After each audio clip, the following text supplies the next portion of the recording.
সাবেক প্রধানমন্ত্রী শেখ হাসিনার উপদেষ্টা ও বেক্সিমকো গ্রুপের কর্ণধার সালমান এফ রহমানের বিরুদ্ধে আর্থিক খাত থেকে হাজার হাজার কোটি টাকা লুটপাটের অভিযোগ অনুসন্ধান করছে দুদক। শুধু জনতা ব্যাংক থেকে ঋণের নামে ৩৬,০০০ কোটি টাকা আত্মসাতের বিষয়টি খতিয়ে দেখছে সংস্থাটি।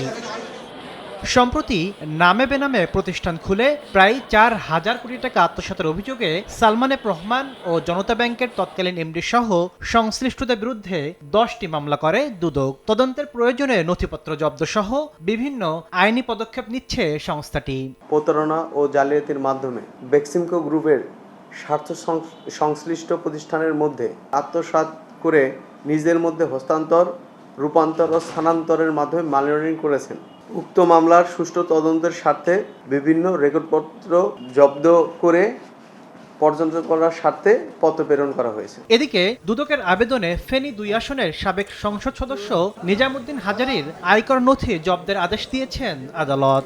মোহাম্মদ নিজামুদ্দিন হাজারী উনার সকল আয়কর রিটার্ন ও সংশ্লিষ্ট রেকর্ডপত্র মূল কপি জব্দ এবং সত্যায়িত ছায়ালিপি সরবরাহ করার জন্য বিজ্ঞ আদালত আদেশ দান করেছেন।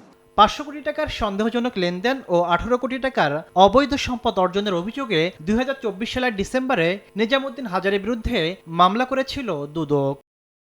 তাসলিম তৌহিদ, সময় সংবাদ, ঢাকা।